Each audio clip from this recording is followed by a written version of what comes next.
This presentation covers the first stage of learning how to develop a counterargument. Before we can learn how to develop a counterargument, we'll have to know what it is to develop a counterargument.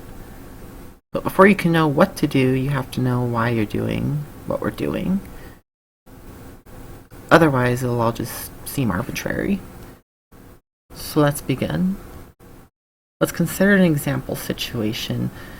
In this lesson, I'm going to rely on a concrete example to make it clear why this whole process is important and worth the time and energy.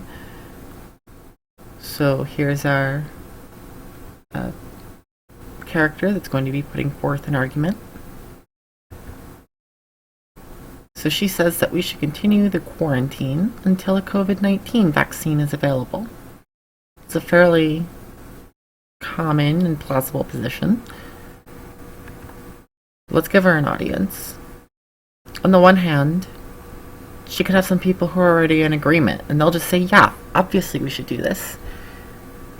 There's not going to be much of an argument to be had between the two. They might want to find out why others should believe what they're believing so they can be convincing. And we'll see also at the end how developing counterarguments, even to things you believe, can be helpful in sharpening what it is you're arguing for. Or, that is to say, developing counterarguments helps sharpen your arguments. But otherwise, these two might just move on to asking something like, how do we go about doing the quarantine or getting the vaccine, or maybe they just go on living their lives. Let's bring in someone else. Here we have another character, Purple, who's undecided, and she's just going to ask why. Mere statement of a position doesn't give her any reason to believe it. I mean, in some circumstances, there might be, right? Maybe if the light blue character over here were some sort of expert, that would be a reason for Purple to just take her word for it. But even then, there would be an answer to why believe it, right?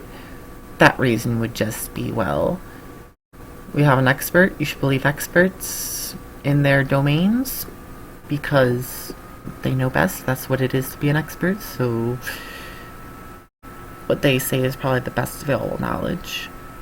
That sort of argument could be run. That's usually not the sort of argument that we're going to be encountering in philosophy. That's usually restricted to one domain of the theory of knowledge. Anywho, we might also have some opposition. And with only just this bare assertion of a claim, all they can really say is no. But mere rejection doesn't give much reason to not believe. Purple here doesn't really have any reason to go between the two. So a good counter-argument requires an argument to respond to. As part of charitable communication, we presume the valid argument rationally justifies the claim. That is to say, we assume that,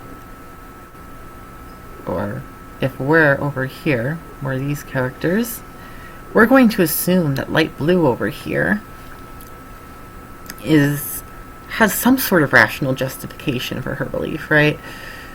Might not be super explicit up front, but there's going to be some reasons that put together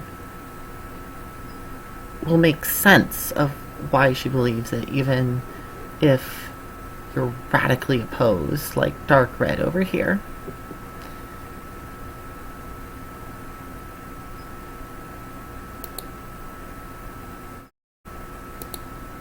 So, let's add a reason. She adds, continuing the quarantine until a vaccine is available will save lives. Is this a valid argument? By this, I mean the move from this box to this box, a premise to a conclusion. It's not impossible for a one premise argument to get you to a conclusion. The simplest example might be something like, we have soda and beer, therefore we have soda. One premise, and the conclusion is, well, not all that interesting. The interesting arguments are going to usually be the ones that combine multiple premises. Unfortunately, in this case, this isn't even a valid argument. And this will become apparent because, Dark Red over here can ask, lots of things save lives. So what? We need to add another premise to fully understand the set of beliefs underlying the contentious claim. If it's possible for Dark Red to agree with this and not agree with this, agree with the one premise and not agree with the conclusion, we're missing a premise. And not agree with the conclusion. Sorry for subtitle users. So we should save lives when we can. That's going to be another premise Light Blue can use, right?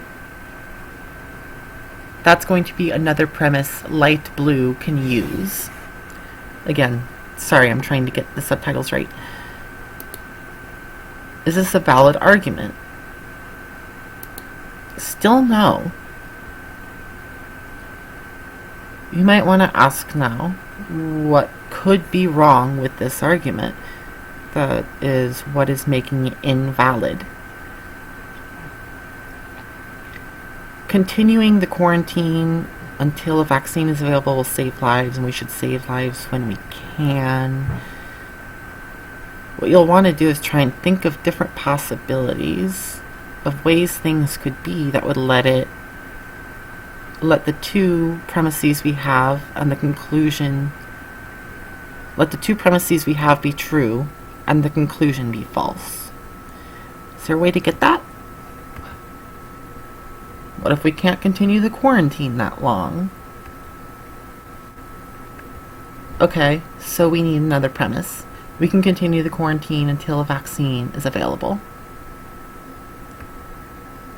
Is this a valid argument? Well, let's see. We continue the quarantine until a vaccine is available. We'll save lives. If we accept that, and the fact that we should save lives when we can, if you put those two together, then you get that we should continue the quarantine until a vaccine is available when we can. And we can continue the quarantine until a vaccine is available. Therefore, we should continue the quarantine until a vaccine is available. Yeah, there's no way around that. Dark Red, the deeply opposed, would have to say, I disagree with the three premises, but I must admit, if these three were true, this would have to be true too. Now, she might think these three are all false, or two of them are false, or one of them is false. Those can be addressed as further complaints, but we now realize that these two's disagreement also has to be somewhere up here. It's not just at this more surface level. Now that the reasons justifying the claim, that is the premises, so 1, 2, 3, 3 premises, are clear and complete, someone opposed can object to the reason they think is false. Right, so Bright Red here might disagree with this box, the conclusion, and before elucidating the premises, she might not have even been sure what the deeper disagreement between her and Light Blue is.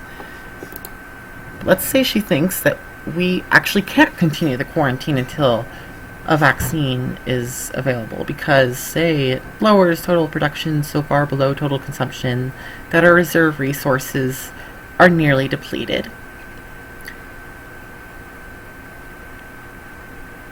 notice that this counter argument is directly responding to this premise, and its purpose is to undermine this conclusion, right? Because if it turns out red is right in this box, then that means blue is wrong here. There's no way both this and this can be true, and that's essential to a good counter argument. You want to say something that is incompatible with the truth of one of the premises. You essentially need to force the person on the fence into choosing either the original premise or your counter argument, and then of course your counter argument, to be good, will need to be stronger than the original premise. Now this sounds great for the opposition, but how does it help the one making the argument? Right now, red has been able to make a clear argument against light blue, and that sounds great for red. But now, how does this help blue? Why did blue bother engaging in all of this? Why shouldn't blue maybe just stay silent and avoid talking with red at all? Well, for one, she now also has a clearer understanding of why her opposition disagrees. So, we now know more precisely what will settle the matter. Remember, when we started, all we had was light blue able to say we should continue the quarantine, and the red saying no, we shouldn't. And purple's just stuck between us, yes we should, no we shouldn't. That's not helpful. So by looking up the reasons and finding which actual thing we're disagreeing on, say even dark red might say, I don't care about saving lives actually. Or dark red might think, oh, I don't actually think continuing the quarantine will even save lives. Those are options. But say bright red here only disagrees with the fact that we can. She would think that if we could, it would save lives, and if we could save lives, then we should save lives. Unfortunately, we can't. If that's the only real disagreement between the two, then we don't even need to waste time arguing about the other two premises. We can just zoom right in on this new problem. So now purple no longer needs to ask directly, do we need to continue the quarantine? She can ask the broken down, simpler question, are we able to continue the quarantine or not? If yes, then we return to light blue's argument. If no, that breaks light blue's argument, and light blue will need to figure out some new way, or else realize she's wrong, whichever happens to be the case.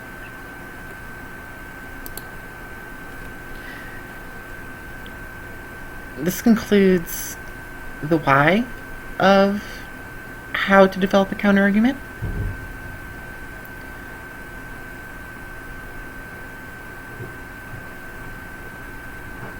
So, in the next lesson, we're going to move on to what, right? This presentation has given you all the reasons for why it's good to be doing the counterarguments. And in looking at the example, we have seen an example of what a counterargument looks like and a glimpse of how it's done.